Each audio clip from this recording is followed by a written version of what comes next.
Shalom, berjumpa lagi dalam Renungan Harian HKBP Maranatha Rawalumbu. Hari ini Kamis 16 Juni 2022. Sebelum kita menikmati firman Tuhan, marilah kita berdoa. Kasih karunia dan damai sejahtera dari Tuhan Allah Bapa kita dan dari anaknya Tuhan Yesus Kristus menyertai kamu sekalian. Amin. Saudara-saudara yang dikasihi Tuhan, firman Tuhan untuk kita pada hari ini Kamis 16 Juni 2022 terambil dari kitab Mazmur pasalnya yang ke-51 ayatnya yang ketiga. Mazmur 51 ayat 3. Kasihanilah aku ya Allah menurut kasih setiamu. Hapuskanlah pelanggaranku menurut rahmatmu yang besar. Sekali lagi, kasihanilah aku ya Allah menurut kasih setiamu. Hapuskanlah pelanggaranku menurut rahmatmu yang besar. Saudara-saudara yang dikasihi oleh Tuhan kita Yesus Kristus, saya ingat dulu ketika saya belajar tentang pendidikan agama Kristen, maka salah satu dosen saya, Pak Andar Ismail, ya, yang menulis buku seri Selamat, saya rekomendasi juga saudara baca karya beliau. Dan itu banyak menginspirasi khotbah-khotbah saya, ya. Saya nggak di-endorse.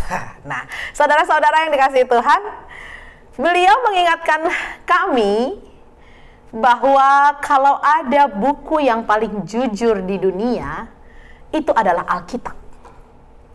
Kenapa? Karena Alkitab tidak pernah menampilkan seorang tokoh yang too good to be true. Saya ingat saya dapat pelajaran ini ketika kami ada di mata pelajaran didaktis. Kalau mau mengarang suatu cerita, buku, apalagi untuk anak-anak, tulisan, tokoh di dalamnya harus ada nilai positif, tapi harus ada juga nilai negatif. Tidak boleh positif semua. Karena apa? Karena Alkitab juga mencatat bahwa tidak ada orang dalam kemanusiaannya itu sempurna. Semua orang pernah berdosa. Petrus pernah menyangkal Yesus. Paulus seorang pembunuh. Bahkan Yesus sendiri, dia juga pernah marah. Di Taman Getsemani, dia pernah begitu gentarnya, khawatirnya, takutnya mungkin menghadapi penyalipan itu, sehingga katanya keringatnya seperti titik-titik darah. Dan kalau kita baca Mazmur 51, di ayat pertama dan ayat kedua dikatakan untuk pemimpin biduan Mazmur dari Daud, ketika Nabi Nathan datang kepadanya setelah ia menghampiri Batsyeba. Daud pun seorang pezinah. Daud yang diceritakan raja yang besar, raja pilihan Allah, bahkan dari keturunannya lah Mesias itu lahir. Yesus adalah anak Daud. Bahkan dia sekalipun tidak luput dari yang namanya dosa.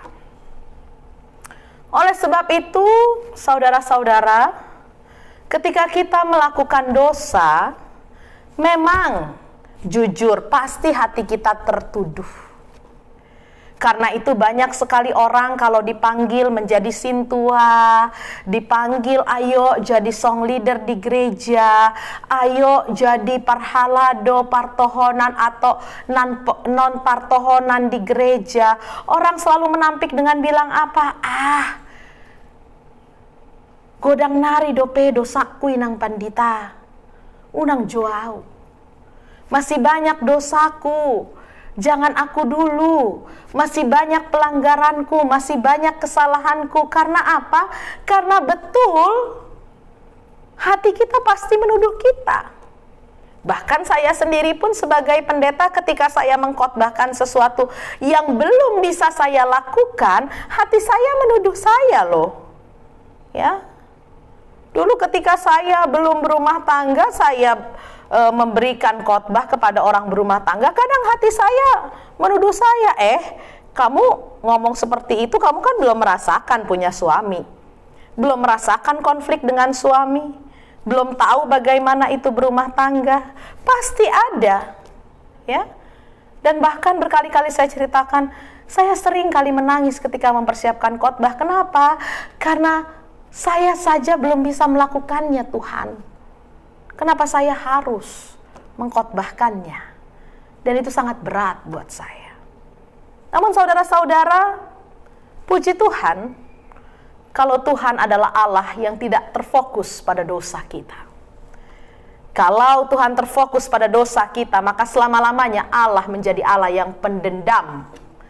Dia akan terus menuntut kita akan dosa-dosa kita. Tapi puji Tuhan, kita memiliki Allah bukan yang pendendam, tapi Allah yang penuh kasih. Amin. Karena Daud menyadari dia memiliki Allah yang penuh kasih. Karena itu dia mengatakan, kasihanilah aku ya Allah menurut kasih setiamu. Hapuskanlah pelanggaranku menurut rahmatmu yang besar. Apa artinya?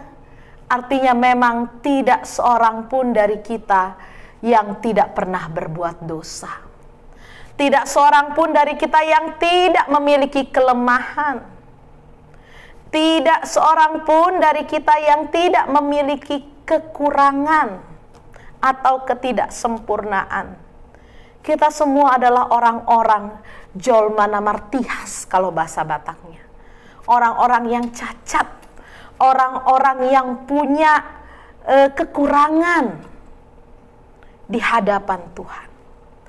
Tetapi masalahnya bukan seberapa dalam engkau jatuh, saudara, tapi seberapa kuat engkau bisa bangkit, mengakui dosa-dosamu di hadapan Tuhan, memohon maaf kepadanya dengan hati yang tulus, dan pastikan komitmenmu untuk berubah menjadi lebih baik. Itu yang penting. Karena itu, ketika kita masih berdosa, Tuhan telah menyerahkan putranya untuk keselamatan kita.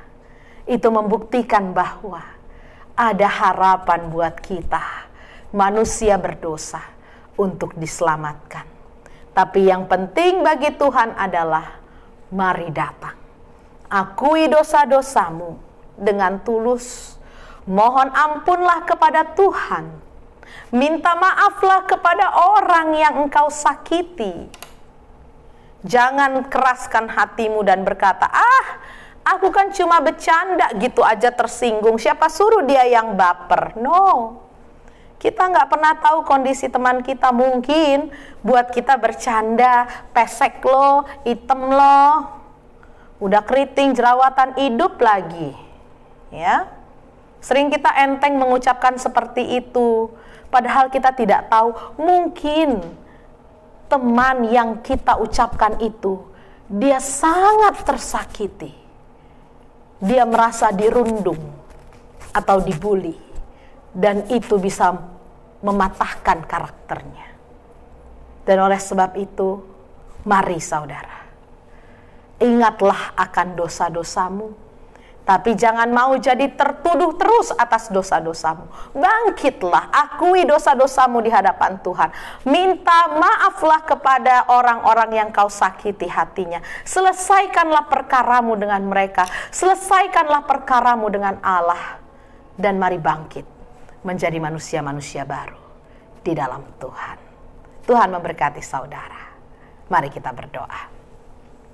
Bapa di sorga, kami mengucap syukur dan terima kasih untuk firman-Mu yang boleh kami dengar pada hari ini, yang mengingatkan kami bahwa tidak ada satupun dari kami yang tidak berdosa di hadapan-Mu. Namun Tuhan, fokus Tuhan melihat kehidupan kami bukanlah terletak pada dosa kami, tetapi Tuhan mengharapkan pertobatan dari kami orang-orang fasik ini Tuhan. Oleh sebab itu ajar kami untuk tidak malu mengakui dosa kami di hadapan Tuhan. Memohon ampun dengan penuh ketulusan hati di hadapan-Mu.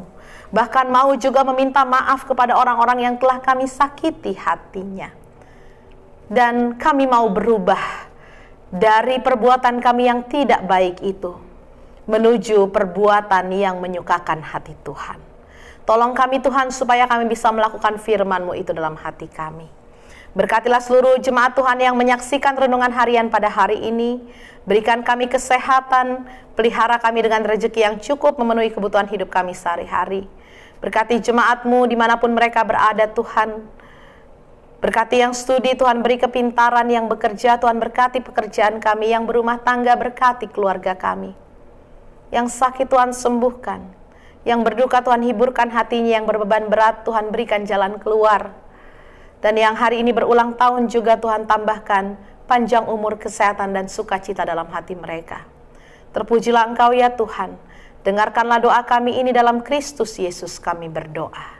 Terimalah berkat dari Tuhan, anugerah Tuhan kita Yesus Kristus, kasih setia dari Allah Bapa, dan persekutuan dari Roh Kudus, itulah yang menyertai engkau pada hari ini sampai selama-lamanya. Amin. Shalom, Tuhan Yesus memberkati.